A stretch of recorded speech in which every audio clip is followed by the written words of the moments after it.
Olá, Vete! O que fazer quando você cometer um erro diagnóstico? Durante muito tempo, eu tive muita dificuldade de lidar com o erro.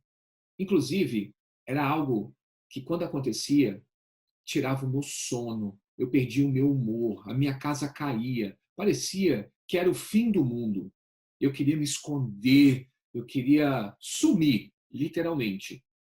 Só que com o passar do tempo, eu fui percebendo que o importante é você estar preparado previamente para quando isso acontecer, porque invariavelmente isso vai acontecer, porque quando você se prepara previamente, as suas reações deixam de ser emocionais e você começa a ter uma reação mais racional, mais padronizada.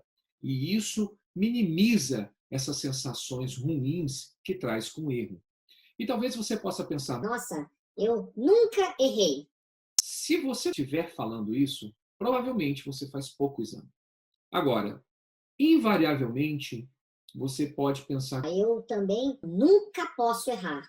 e esse é um pensamento que, infelizmente, ele vem, a gente gostaria que isso acontecesse, mas a gente, vez ou outra, a gente vai cometer um erro, porque nós somos humanos, isso vai acontecer. E se você não estiver preparado, pode ser que você sofra muito, como eu sofri no passado. Para quem é novo aqui no canal, vou fazer uma apresentação rápida. Eu sou o Vicente, do Improvete, sou radiologista, trabalho com ultrassom e raio-x. Eu tenho 4 modelos de negócios diferentes, que eu trabalho como volante, como fixo, com unidades hospitalares e com teleradiologia. E eu tenho 3 negócios, né? Eu tenho 3 unidades, administro tudo isso, gerando mais ou menos em torno de 1.500 exames. Vocês podem me acompanhar em alguns canais e eu tenho alguns programas. Toda segunda-feira, eu no Instagram estou no Improvete Responde, aonde você pode estar comigo ao vivo, trazendo uma pergunta e eu respondendo ela ao vivo. Quinta-feira é dia de podcast no canal do Telegram e sexta-feira é dia de vídeo lá no canal do YouTube. Eu sugiro fortemente que você esteja presente em todos os nossos canais, porque todo o nosso conteúdo ele é diversificado mesmo para conseguir contemplar todos os seus estágios profissionais, porque você pode estar agora começando, você pode estar agora fazendo 50 exames, você pode estar querendo ultrapassar a barreira dos 100 exames, ou quem sabe até ultrapassar a barreira dos 200 exames. E o objetivo, o propósito, o meu propósito, é fazer com que você trabalhe de forma mais eficiente, mais valorizada e mais lucrativa dentro da área da imagem. Bom, feita essa apresentação rápida, vamos falar aqui o que de fato caracteriza um erro médico veterinário. Primeiro, uma imprudência, que ela é caracterizada por uma ação indevida. Negligência, quando deixamos de realizar algo que precisava ser feito. Ou imperícia, se o VET ele não tem capacidade técnica para realizar aquilo. Isso que, de fato, vai caracterizar um erro. E para lidar com isso, eu vou dividir em 4 passos para facilitar o entendimento. Porque é necessário entender que existe uma cadeia no nosso atendimento. E eu vou estar falando, começando a partir do primeiro passo. O primeiro passo é avaliar e entender o que está acontecendo no caso, o que aconteceu. Porque de toda a cadeia de atendimento de um paciente, nós só fazemos parte delas, porque existem vários profissionais que estão envolvidos no caso. Muitas das vezes nós temos um clínico, um cirurgião, um patologista, um radiologista. E dentro dessa cadeia, é necessário avaliar se o erro foi da imagem ou se o erro foi de outro profissional. E eu vou dar um exemplo real da minha rotina sobre isso. Eu fiz um raio-x de um pincher que ele foi avaliado clinicamente com uma suspeita de corpo estranho esofágico. Eu fiz o raio-x e eu localizei um corpo estranho esofágico, era um osso, ele era levemente radiopaco e ele estava localizado caudal à base cardíaca, então entre a base cardíaca e o cárdio. Quando o clínico recebeu esse laudo, ele encaminhou para o cirurgião e o paciente foi para a cirurgia. Na cirurgia, o cirurgião não encontrou o corpo estranho. E qual que foi a conduta dele? Ele disse: houve um erro de diagnóstico. O paciente não tinha corpo estranho. E aí essa informação chegou até mim. Me ligaram, Vicente, tal, o paciente não tinha corpo estranho. Eu falei, poxa, mas como não tinha? Ele está com corpo estranho. Então vamos fazer o seguinte, já terminou a cirurgia? Vamos fazer um controle pós-operatório, então. E aí eu fiz novamente o raio-x. Quando eu tirei o raio-x, o corpo estranho estava no mesmo lugar. Ou seja, houve um erro de fato nesse caso, mas o erro não estava na imagem, que era eu, a pessoa envolvida. O erro estava o quê? Na verdade, numa imprudência, onde não foi feito ali a parte técnica, cirúrgica, da maneira com que deveria ter sido feita. O paciente entrou para a cirurgia novamente e tirou o corpo estranho. Então, nesse caso, a primeira coisa que você faz quando um paciente chega alegando que houve um erro, você precisa ir a fundo e entender o que está acontecendo, se de fato houve um erro. Porque também tem aqueles casos dentro da rotina nossa, da área da imagem, que as coisas são faladas. Porque o paciente tal, ele estava com um tumor e disseram que não tinha nada. E aí, quando você vai ver o caso, né, aí você pensa, né, porque isso às vezes acontece com outro colega chegando até nós, alguém comentando isso. E aí você. Nossa, caramba, que coisa, como é que não viu? Mas aí, quando você pega o laudo da pessoa, estava lá descrito que existia uma formação nodular na cabeça, do baço, medido tanto. E aí ficou, mas tem aqui, está escrito no laudo aqui que existia um nódulo. Por que está falando que não tinha nada, não descobriu nada? Então, aí vem também a importância de se ter um relatório, um laudo bem descrito, com todas as informações necessárias para que depois, quando acontecer alguma coisa, a gente tenha um respaldo de dizer que aquilo que está sendo dito não é uma verdade, onde não houve um erro de diagnóstico. Esse é o primeiro passo. Agora, nós vamos supor que a gente avaliou a situação e houve, de fato, um erro diagnóstico. Aí a gente vai passar para o segundo passo. O segundo passo é a autorresponsabilidade. Nós estamos considerando aqui que o primeiro passo foi cumprido, onde nós avaliamos o caso a fundo e a gente está considerando, tá, que, de fato, cometemos um erro. E isso é algo que dói. Isso é algo que machuca, principalmente para mim. É assim, é como se eu tivesse morrido.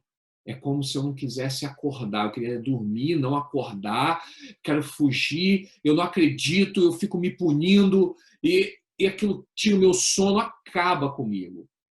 No passado, não que hoje isso eu não me sinta desconfortável, óbvio que a gente se sente desconfortável, dá taquicardia, mas a gente começa a lidar de uma maneira diferente. E eu já vou passar aqui o passo que você não deve dar, o caminho que você não deve seguir, que é o quê?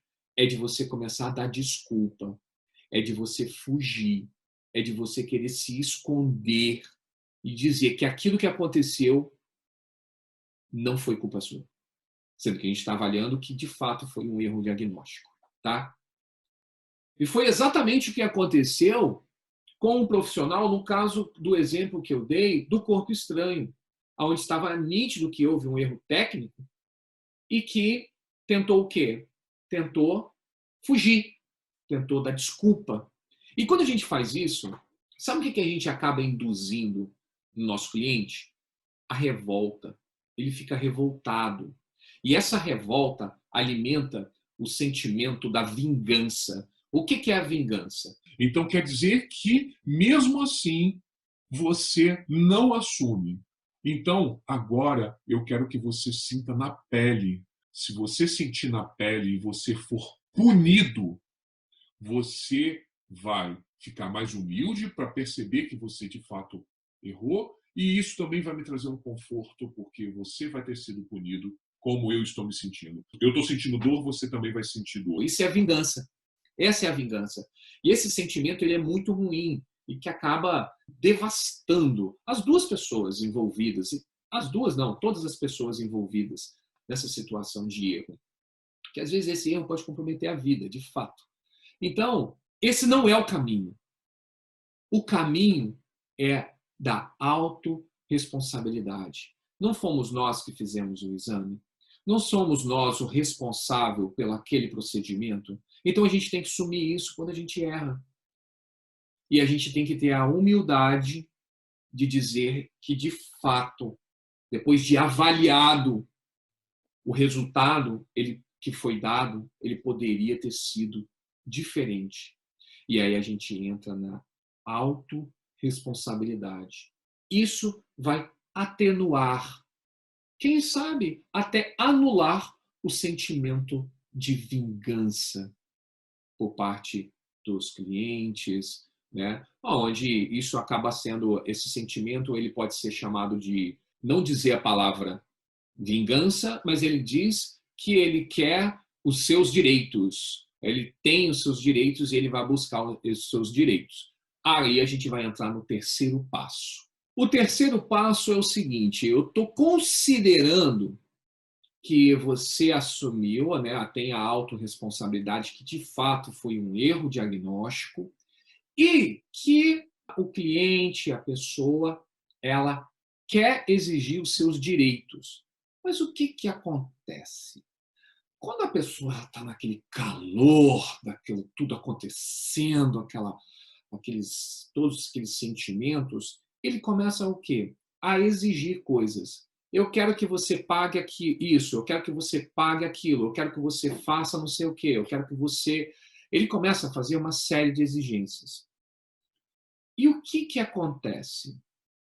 Assim como para quem sofreu o erro, quem sofreu as consequências do erro, ele tem direitos, quem errou também tem direitos. E o terceiro passo vem você buscar orientação com as pessoas certas. Orientação legal. E aí, nesses casos, é importante você ter um advogado, aonde ele vai dar um respaldo legal do que de fato precisa ser cumprido, executado para esse erro. E hoje, atualmente, eu tenho uma assessoria de advogados. Eu pago um valor para um escritório e eu tenho um relacionamento com esse escritório. Para qualquer situação legal, eu conto com eles. Eu uso eles, os advogados, de várias formas. Eles me ajudam com contratos, eles me ajudam com leis trabalhistas e, eventualmente, quando eu precisar, eu ainda não precisei, mas quando eu precisar, eu sei que eu posso contar com ele, aonde o advogado vai fazer uma orientação do que é legal. Ah, porque a pessoa está querendo que seja pago X valor. É legal esse valor? Você tem que ter o direito e a chance de se defender. Por que esse erro aconteceu? Como ele aconteceu? O que a gente vai pagar? Porque existem várias formas. E é terrível a sensação de pensar que nós estamos sendo processados, né? Até que um advogado amigo meu ele me falou uma coisa. Ele falou assim, Vicente, todo mundo tem muito medo de processo, de ser processado. E o fato é o seguinte, esse medo é porque a maioria das pessoas não conhecem as leis. Quando existe um processo, vai haver um julgamento. Dentro do julgamento, a pessoa vai ser inocentada, ou seja, ela está inocentada, ela não precisa fazer nada, aquilo que aconteceu não foi uma realidade. Ou ela vai ser culpada. Se ela for culpada, ela vai ter uma pena, e essa pena vai ser executada. E não significa que vai ser preso. Se for pagar um X valor, o que você faz? Você paga. Dá assistência social, você paga. Então, quando ele me falou isso, ele falou, bom, é verdade, né? De fato. E não significa que você vai manchar o seu nome pela vida. E não é isso que acontece. Inclusive, está ficando banalizado a questão de processos. As pessoas estão o tempo inteiro querendo punir as outras, às vezes querendo ter benefícios de algo que não é de direito, só porque ela está muito frustrada com algo que aconteceu e que você não está teve nem a oportunidade de você se defender, e dentro de um julgamento você pode se defender. Mas é importante você ter orientação. Aí sabe o que eu estou falando aqui? Nós estamos falando de networking. Algo que dentro da veterinária a gente precisa buscar. É o quê? Fazer networking, não somente com outros veterinários, mas também com outras profissões, com pessoas de outras áreas. E isso eu acabo ampliando. É de advogado, é de um contador, é de algum profissional de marketing, é de algum arquiteto. Quanto mais network a gente tem fora da nossa área, mais possibilidades de visões, de alternativas, de melhorias a gente tem. E na maioria das vezes, o que a gente busca? Networking com outros veterinários, com cliente. E por isso é tão importante a gente ter esse suporte, um suporte legal. E aí a gente vai entrar no próximo passo, o quarto. Para falar do quarto passo, que é o aprendizado, eu vou dar um exemplo real de que aconteceu comigo, de um erro que eu cometi. Eu estava um Shiba de 4 anos de idade. Ele estava fazendo de forma intermitente quilotórax. O quilotórax e os exames de raio-x que foram feitos não foram comigo. Eu vou com a minha equipe. E o caso veio para mim. Quando o caso veio encaminhado para mim, existiam vários profissionais, com vários clínicos envolvidos, de clínicas diferentes. Então, tinha muita divergência de diagnósticos diferenciais, e o exame que foi solicitado para eu fazer foi uma tomografia com contraste venoso. Quando o caso chegou para mim, a primeira coisa que eu pensei foi ruptura de ducto torácico. Qual era o procedimento que eu queria fazer? Eu queria fazer uma linfangiografia pela tomo. Eu ia injetar contraste no linfonodo poplíteo para marcar o ducto torácico e ia fazer a tomo. Só que o que acontece? Como existia muito clínico envolvido, e não me foi dado uma liberdade para estar atuando no caso. Quando eu disse que eu ia fazer a linfangiografia, os clínicos envolvidos falaram, não, eu quero que se faça uma tomografia com contraste venoso. E existia um dado. O dado é que já tinha feito 2 citologias, e as 2 citologias tinham dado o diagnóstico de mesotelioma. O que eu fiz? Eu fiz o que me pediram e não o que eu achava que ia dar mais resultado. Qual foi o final da história? Eu fiz a tomo com contraste venoso, existia muita reatividade no mediastino, óbvio, porque era quilotórax, e o nível de reatividade, como ele já estava há muito tempo fazendo o quilo, o nível de reatividade, ele trouxe como um dos diferenciais na imagem mesotelioma de fato. E eu sugeri mesotelioma. Inclusive, pautado em cima de uma citologia que tinha sido feita. Resultado final. Um cirurgião pegou todos os resultados, resolveu fazer a cirurgia e, por fim, era o que eu tinha inicialmente suspeitado, que era ruptura de ducto torácico. Mas quando eu estou falando isso, parece que é o seguinte, então eu estava certo. Não, não, não. Eu cometi um erro. Era a ruptura de ducto torácico e eu botei como principal diferencial uma neoplasia. E isso foi um erro muito grave. E eu tive um aprendizado. Qual foi o meu aprendizado?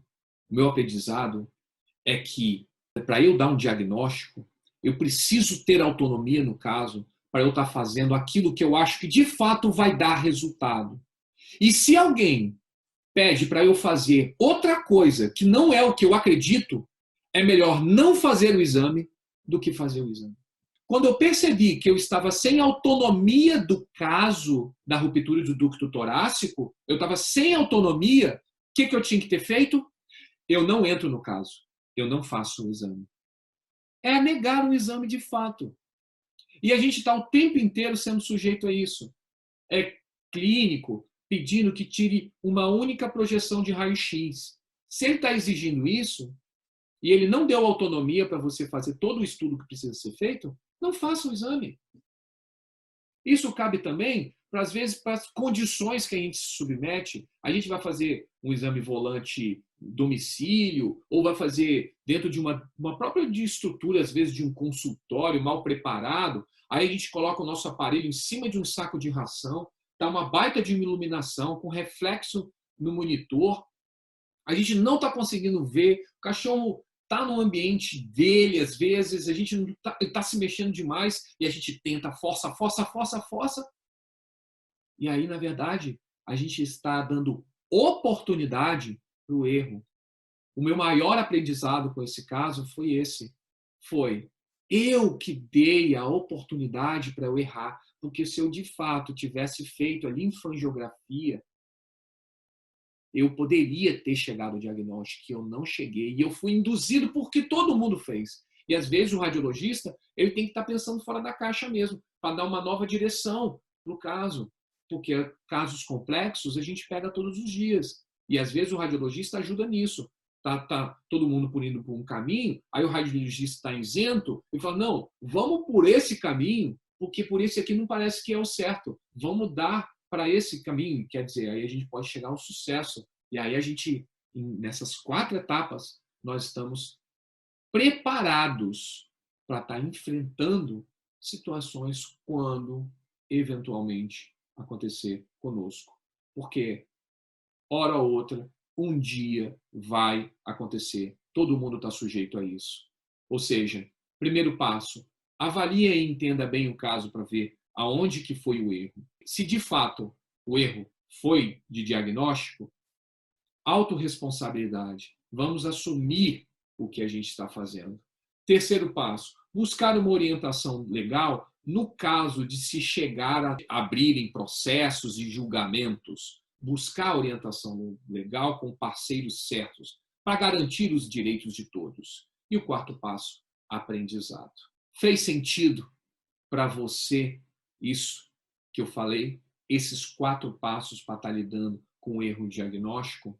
Você pode entrar em contato comigo por vários canais de comunicação. Você pode deixar comentários no YouTube, você pode mandar um direct para mim no Instagram. Então, se fez sentido para você, compartilha comigo isso. Vai ser muito importante saber que esse conteúdo está conseguindo ajudar a você trabalhar de forma mais eficiente, mais valorizada e também de forma mais lucrativa. E se você ainda não está inscrito nos nossos canais, considere-se se inscrever Esse canal do Improverte, ele é para uma comunidade